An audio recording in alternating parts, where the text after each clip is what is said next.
Manchester United 0, Liverpool 3. And first and foremost, before you all say, oh, why do you have a towel on your head? It's pissing down with my tears outside in Manchester right now.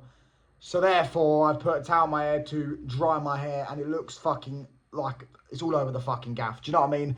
But we won't talk about irrelevant things. We'll dissect right in to the fucking game here in Manchester, in the stadium. Spend all day trying to get there. Spent all my fucking money getting there, getting the ticket. I should be refunded by Erik ten Hag personally. I should be. It is unacceptable. Or when is it going to be unacceptable? When is it allowed to be unacceptable to keep on getting embarrassed by your fucking rivals? When is it? Under Moyes, it was unacceptable. When Mourinho lost 3-1 to Liverpool, it was unacceptable. That was his first loss to Mourinho, to Liverpool, by the way, at Man United. When he lost 3-1, he got sacked straight after it. Ole Gunnar Solskjaer lost 5-0, 4-2, and 2-0. Was there any others? I don't know if there was any others to them. And they still backed him. So it became acceptable. It was unacceptable when it was others, but it became unacceptable when it was Ole Gunnar Solskjaer. Cool. You have an emotional attachment to him. He's an ex-player. He gets it.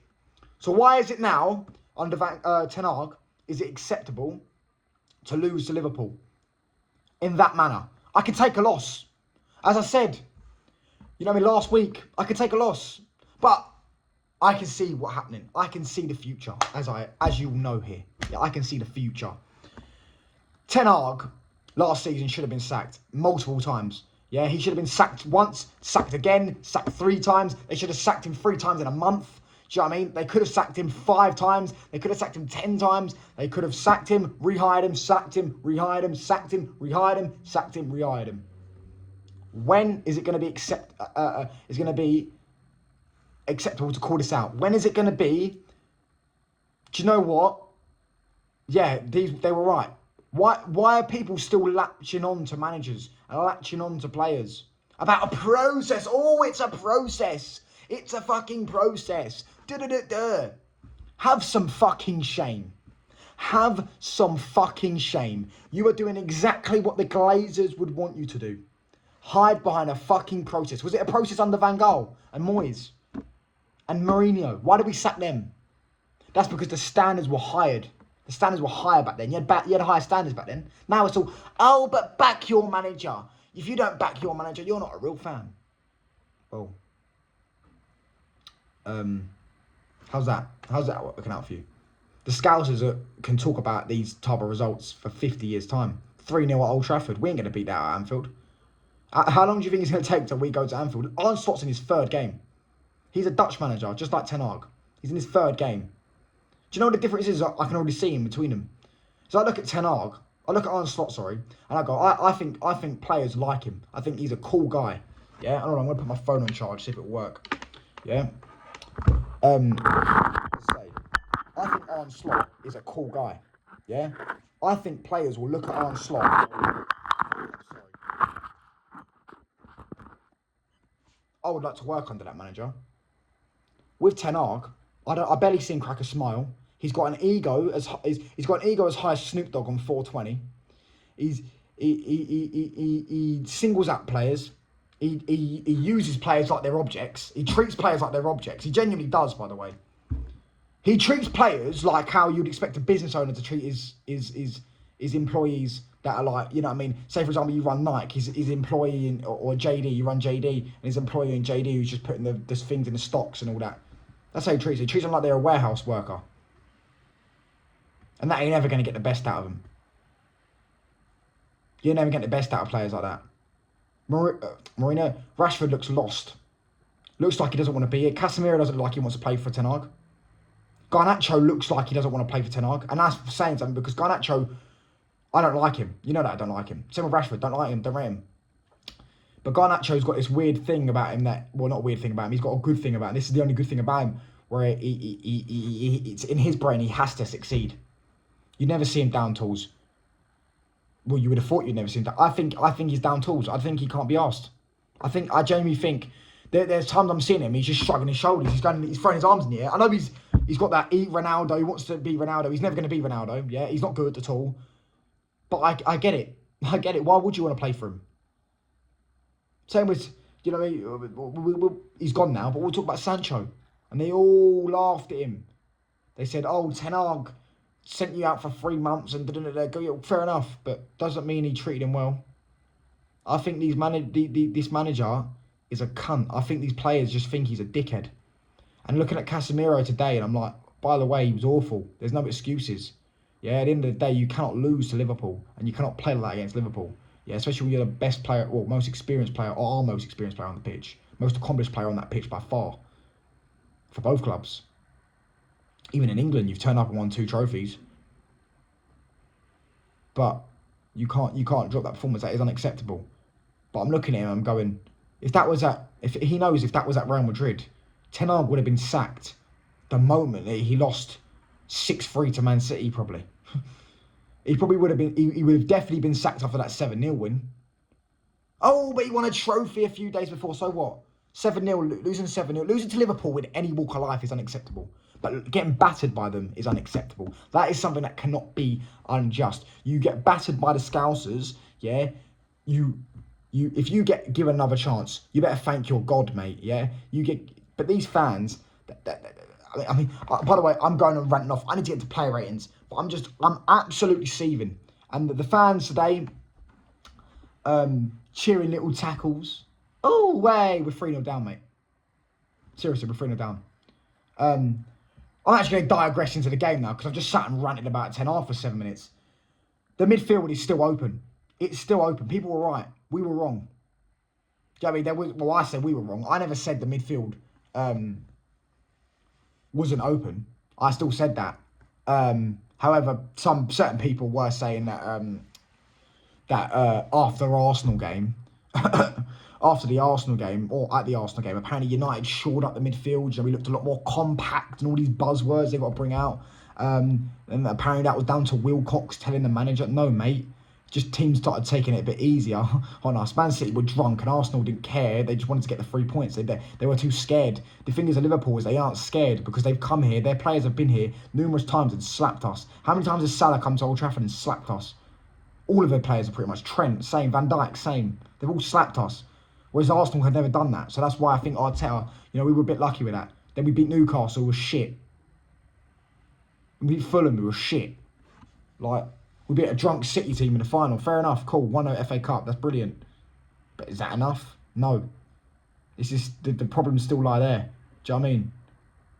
It's like in life terms, it's like the sad, lonely, depressed man who sits at home all day, wanking himself, got a decent shag out of it, and does that make his whole life back to him not being depressed? Does that make his life not sad and lonely? No, he just had one night where he got a shag. Same way we had one night, we won an FA Cup. You know what I mean? They seem to forget that in the same fucking tournament, we were 3-0 up in 70 minutes against a championship team and almost lost. And if it weren't for fucking VAR, we would have lost. Do you know what I mean? If their striker was a millimetre backwards, yeah, or whoever it was that scored the goal, we would have fucking lost. And he would have been gone. It's actually hilarious. They signed a petition to keep this manager. These fans don't deserve anything. They don't deserve anything. Anyone that signed that petition, you don't deserve anything. Oh, but I was just wanted to be seen as the top rep. When is it going to be acceptable? When it becomes popular?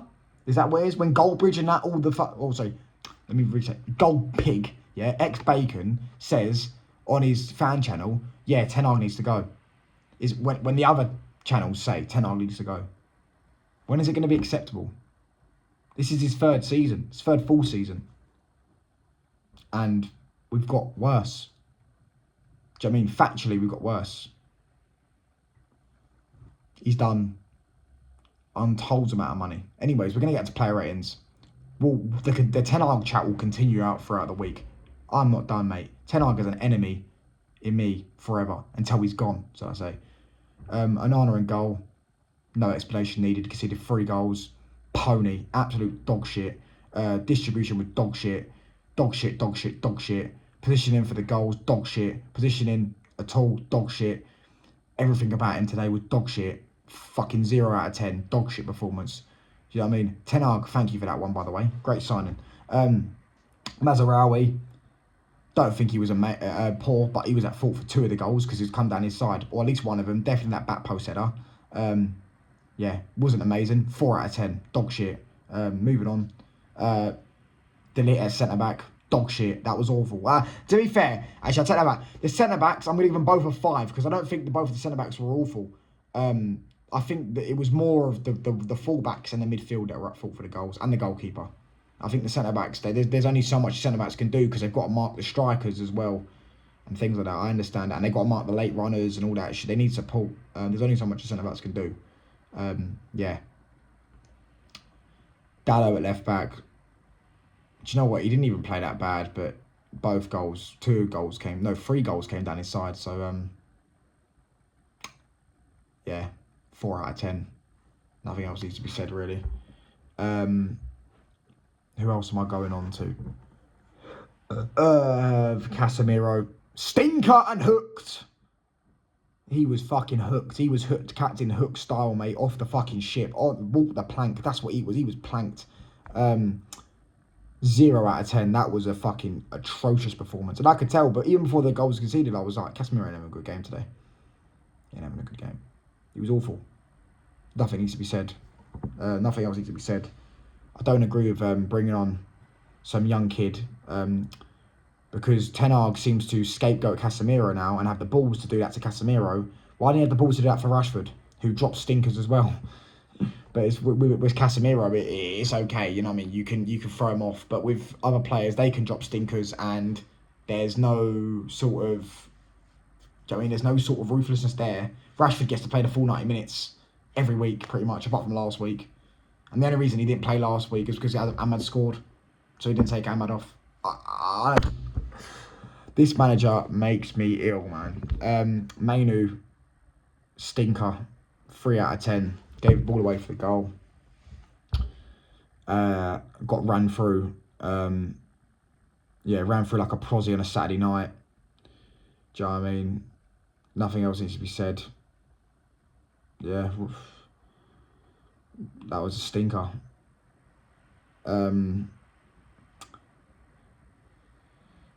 Bruno, the captain. Another day, another season. Another captain's match against Liverpool, and another embarrassment for Bruno Fernandes. He must get tired of playing them. He must do. I'd struggle to find a good game he's had against Liverpool. Maybe the 3-2 in the FA Cup. Not last season's, a few seasons before under Ollie. I'd struggle. Other than that, you'd struggle to find a good game he's had against them. Genuinely. Since he's been captain, Liverpool have scored. Right, I'm not blaming this on him, by the way. This is not all on him. But let's just say since Ten Hag's got here, by the way. But since Bruno's been captain as well, because it's part of it. Everyone's part of it. They've scored 1 goal against us in the first game. 7 against us in the second game. So that's 8 goals in 2 games. The next game they scored 0. So there's 8 and 3. Better. Then they scored 3 again. So that's 11 and 4. And now they've just scored 3 again. No, they scored 2. So that's 13 and 5. And then they scored 3 again. So that's 16 and 6. Since Ten Hag's got here, Liverpool have scored.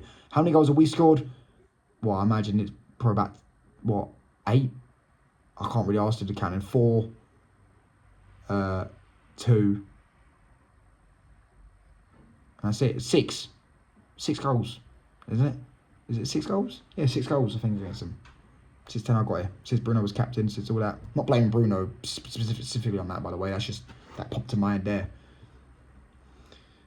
He must get sick and tired of playing them. I don't even blame him. We're going to get onto a midfield talk another day. Yeah, I mean, because the whole midfield at United can get a whole complete different discussion. That could be for a separate video, because that can go on for days. But I just keep it short and sweet. Bruno and Mainu cannot play in a midfield together, and they will not be successful in a midfield together. Never in their lives. They will never be successful as a midfield 2 or a midfield three with anyone else. There's not one player in the world that you can put there and that can make that midfield work. They will not work. They do not work together. They do not complement each other whatsoever. They're not on the same wavelength in terms of the way they play. They're not technically on the similar levels. They're not efficient. They don't operate in the same areas. They don't help each other. They cannot play in the same midfield. Moving on, Bruno 4 out of 10. Wasn't the worst player on the pitch, but wasn't amazing. Wasn't good. Was shit. Garnacho, biblical stinker and hooked. Rightfully so. Before the Ten Hag, before the top Reds. Oh, they're booing him. They're booing it because Garnacho got subbed off. He was fucking dreadful, mate. Dreadful performance. I'm losing energy speaking of this. I've been on this for 16 minutes. I'm losing energy. This is going on for days. Get this done. 2 out of 10. Stinker. Rashford gets a 3 out of 10 because he put on a plate for Xerxes, who should have scored. Doesn't mean Rashford played well, by the way. Just because he put in 2 decent crosses all game doesn't mean he played well. He played absolute shit, but doesn't mean he played well. But he's getting a 3 out of 10. 1 above Garnacho. One we can give him a 4 out of 10. But even then he was shit. Yeah, same level with Bruno. 4 out of 10. Xerxes, absolute stinker. That was one of the worst. That might be the worst striking performance I've ever seen from a striker at Man United. And I've watched Rasmus Højlund play football. That was absolutely atrocious. I hope he doesn't play anything like that week in, week out, because fuck me, we're fucked if he does. We are fucked. That was atrocious. I mean, he missed 3 sitters, I think. 2 or 3 sitters. I think it was 3 sitters. But even then, he's trying to drop deep, and his first touch is like a trampoline. He's passing it he couldn't pass wind today. Couldn't pass wind. Do you know what I mean? I mean, someone tell him. Maybe he got a bit confused that because Liverpool were playing in white, that maybe he thought United were playing in white today. I don't know, because he seemed to keep fucking passing to him. That's the only explanation I can think of. That was one of the worst striker performances I've ever seen in my life from a Man United player, from a Man United striker. That was awful. Yeah, genuinely dreadful. I'm going to lay off him a little bit because it was his first start. I'm not going to jump to conclusions and make my assumption of him as a footballer off one game. I will leave it for 10 games or something like that, and then I'll make my assumption on him, because I've seen people talk about him and they talk about him like he can do this drop deep thing, and he does like to, and he says it himself. So today maybe it's just been an awful day at the office. He is you started him in his first ever game in the Premier League, his first ever start, and he's up against the best centre-back in the world, probably, and Konate, who's just a demon. By the way, I haven't even gotten to Liverpool's performance, but I'll just keep it short and sweet about that, by the way. We've done the player ratings. I give Xerxes here, 2 out of 10. Fuck me, Konate and Van Dijk are unbelievable. Van Dijk wins everything in the air, and they're just unbelievable. They're so much stronger than everyone. They're quicker than everyone. Their brains up there. They're taller than everyone. They win everything in the air. They're just unbelievable. If them two can stay fit, obviously Van Dijk does stay fit. Konate has his injury problems though. Liverpool probably got the best centre-back partnership in the league. Genuinely, I believe that. They are unreal. They were unreal today. Yeah, Liverpool weren't even that great. We didn't get out of second gear, but we were just, our midfield, do you know what I mean? It's like fucking Kim K's fucking legs just open like a fucking McDonald's drive-through. Do you know what I mean? Open 24 hours. Just here you go, call through. Yeah, do you want some? Yeah, here you go. Mohamed Salah, here's another assist. Oh yeah, here's a goal. Luis Diaz. Yeah. Oh yeah. Keep giving out to everyone, because do you know what I mean? It's just like that. It's just like midfield just dishing out everything. Dishing out chance after chance after chance. I'm really surprised they didn't score more. Then again, we could have scored as well, so it works both ways. But Gakpo should have probably scored 1 or 2. Salah definitely should have scored again. You'd expect a player like Salah to score again. Anyways, yeah. Cheers for watching. Please do subscribe. But I'm just fuming. I haven't been able to say that, but I'm just fuming. Done. Disgraceful. 20 minutes done. Ranted on for too long. These match reactions are supposed to be short and sweet, but I've done it too long. I don't give a shit. Thank you all for watching. Cheers.